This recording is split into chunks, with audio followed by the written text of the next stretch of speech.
పూర్తి నాన్ చూడండి ప్యూర్గా నేర్చుకుంటారు. వెంకటేశ్వర చూపించి వ్యాపారం చేస్తున్నాడు. అక్కడ హోటల్లోకి వెళ్ళారు మొత్తం నాన్ వెజ్ స్మెల్ వస్తుంది కదా, కానీ వెంకటేశ్వర ఆర్డర్ ఇస్తాడు, సెట్ చేస్తాడు.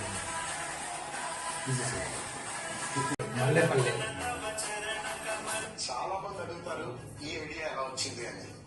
ఈ ఐడియా రావడానికి ముఖ్య కారణం అయితే తిరుపతి వెంకటేశ్వర స్వామి దర్శనానికి వెళ్ళిన ప్రతిసారి ఒక ప్లెజెంట్నెస్ ఉంటుంది. ఆ ప్లెజెంట్నెస్ తోనే వచ్చి ఇక్కడ భోజనం చేయాలనుకున్నాం. అందుకే same as it is replicate చేసాం. చాలా మంది అడుగుతున్నారు వెంకటేశ్వర స్వామిని పెట్టారు, నాన్ వెజ్ ఎందుకు సర్వ్ చేస్తున్నారు అని.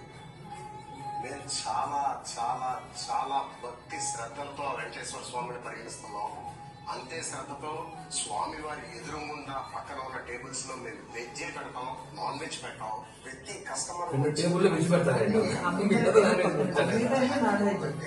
పడ్డ కష్టం, మేము పడ్డ శ్రమ మొత్తం మర్చిపోయి చాలా హ్యాపీగా ఫీల్ అవుతున్నాం. వచ్చిన ప్రతి ఒక్కరు మీ దగ్గర ఫుడ్ ఎంత బాగుందో అంతకు మించి మీ వెంకటేశ్వర స్వామి ఇంకా బాగున్నారని చెప్పి చెప్తున్నారు. Thank you everyone. ఓం నమో వెంకటేశాయ. ఈరోజు తిరుమల పవిత్ర పుణ్యక్షేత్రంలో ఇలాంటివి ఒక దాని మీద కంప్లైంట్ చేస్తామని కూడా కళ్ళలో కూడా అనుకోవడం మనం. అలాంటి ఇష్యూ ఈరోజు జరిగింది. ఇప్పుడే TTD additional EO Venkaiah Chowdary గారిని కలిసి ఒక వినతి పత్రం ఇచ్చాం. అది ఏమంటే మీకు అంతా కూడా షేర్ చేశాం ఒక వీడియో. వెంకటేశ్వర స్వామి గుడి గర్భగుడి సెట్ ఎలా అంటే గుడి ఎలా ఉంటుందో ఆ గుడిని అలానే సెట్ వేసేసారు.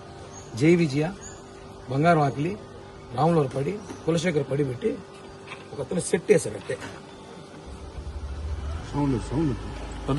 సౌండ్ పెట్టద్దు. చాలా మంది అడుగుతారు ఈ ఐడియా ఎలా వచ్చింది అని. సో అంటే అతను వాళ్ళ వ్యాపారం కోసం, వాళ్ళ హోటల్ వ్యాపారం కోసం వెంకటేశ్వర స్వామిని వాడుకున్నాడు. వెంకటేశ్వర స్వామి సెట్, జై విజయ సెట్ నుంచి లోపల వెంకటేశ్వర ఊరుకు వేసుకొని అక్కడ ఇంకా దారుణ విషయం అంటే నాన్ వెజ్ సర్వీస్ చేస్తున్నారు. చాలా బాధాకర విషయం. వాళ్ళు మాట్లాడుతూ తిరుమల శ్రీ వెంకటేశ్వర స్వామి ఎక్కడైతే అన్నదాన క్యాంటీన్లో అన్నదానం ప్రసాదం పెడతామో అలాగే మేము కూడా పెడుతుంటాం. ఒరే విధవ, మేమేమైనా నాన్ వెజ్ పెడుతున్నామా? మేము ప్యూర్ వెజిటేరియన్ భక్తులకు పెడుతుంటే అతను బుద్ధుందా, అసలు బుర్రుందా లేదా ఏమనుకుంటున్నారు? అక్కడ కొంత భక్తులు ప్రశ్నిస్తే 2 టేబుల్ మాత్రం మేము వెజిటేరియన్ పెడతారంట, మిగతా నాన్ వెజ్ పెడతారంట. అంటే విధవలు కనిపిస్తారు మీకు అందరికీ. వెంకటేశ్వర భక్తులు అంటే ఆడుకుంటారా? మొన్నేందో ఒకటి పాట పెట్టి సినిమా తీస్తాడు, నిన్న ఒకటేమో గేమ్ పెట్టి గేమ్ ఆడాడు, వెంకటేశ్వరంతో గేమ్లో డాలర్స్ వసూలు చేశాడు.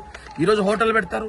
దీని మీద సీరియస్ యాక్షన్ తీసుకోకపోతే భవిష్యత్తులో క్లబ్బులు పబ్బులు కూడా పెడతారు వీళ్ళు వెంకటేశ్వరంతో. ఇది చాలా దారుణం. దీనిపైన టీటీడీ కూడా సీరియస్ గా యాక్షన్ తీసుకుంది. ఈవో గారు చెప్పారు ఇందాకే, స్పెషల్ వింగ్ ఒకటి ఏర్పాటు చేస్తున్నారంట ఈ సోషల్ మీడియా మీద ప్రత్యేకంగా. వాళ్ళ పని ఇదేమీ ఉంటుంది. భవిష్యత్తులో ఇవన్నీ పునరుద్ధరణ కాకుండా చూడాల్సిన బాధ్యత టీటీడీకి ఉంది కాబట్టి వెంటనే రెస్పాండ్ అయ్యారు. వెంటనే సంబంధించిన అధికారులు ఎవరైతే ఫుడ్ కార్పొరేషన్ ఆఫీసులో ఉన్నారో వాళ్ళతో ఈవో గారు కూడా మాట్లాడుతున్నారు. ఖచ్చితంగా లైసెన్స్ రద్దు చేయిస్తాం, అవసరమైతే తొలగించాలా తప్ప రద్దు చేయిస్తామని చెప్పారు. నేను ఒక్కటే ఛాలెంజ్ చేస్తున్నా ఆ హోటల్ యాజమాని, రాయుడు హోటల్ యాజమాన్యానికి. జనసేన పార్టీ తరఫున కాకుండా ఒక వెంకటేశ్వరం భక్తులుగా మేమందరం వెంకటేశ్వరం భక్తుల హిందువుల మనోభావాలు కాపాడే విధంగా ఒకటే చెప్తున్నా, 24 నుంచి 48 గంటల లోపు అవి తొలగించకపోతే నీ హోటల్పై దాడి చేస్తారు, భక్తులు దాడి చేస్తారు. ఎందుకు చెప్తున్నా అంటే చాలా మంది, వేలాది మంది భక్తుల మనోభావాలు దెబ్బతీసే విధంగా నువ్వు నీ వ్యాపారం కోసం వెంకటేశ్వరాన్ని వాడుకున్నావు. అవన్నీ కూడా ఎక్కడికి నుంచి కాదు, అమెరికా, యుఎస్, యూకే, జర్మనీ అక్కడి నుంచి వీడియోలు వచ్చాయి. వాళ్ళందరూ కంప్లైంట్ చేశారు. ఇది చూడండి, చాలా బాధగా ఉంది. జనసేన పార్టీ వాళ్ళ సనాతన ధర్మం కోసం పోరాడుతున్నారు, హిందువుల మతం కోసం పోరాడుతున్నారు. మీ దృష్టి తీసుకొస్తున్నా, మేము మా బంధువులు ఆ హోటల్కి వెళ్తే అక్కడ వెంకటేశ్వర స్వామి చూసి అక్కడ నాన్ వెజ్ వాసన వస్తూ ఉంటే వెంకటేశ్వర స్వామి నిలబెట్టి హారతులు ఇస్తున్నారు. ఏంది దారుణం? ఎక్కడ పోతుంది? దీని మీద సీరియస్ గా యాక్షన్ తీసుకుంటున్నాం. ఖచ్చితంగా చాలా చెప్తున్నాం, మీరు తొలగించి ఆ సెట్ని తొలగించి వ్యాపారం చేసుకోండి, లేదా వెజిటేరియన్ చేసుకోండి, లేదంటే మాకు కబాడ్దార్ చెప్తున్నాం, పరిణామాలు తీవ్రంగా ఉంటాయి. ఆల్రెడీ అధికారులు కూడా సీరియస్ గా ఉన్నారు దీని మీద ఎంత దూరమైనా ఫైట్ చేసేదానికి మేము తెలియజేస్తున్నాం. ఓకే.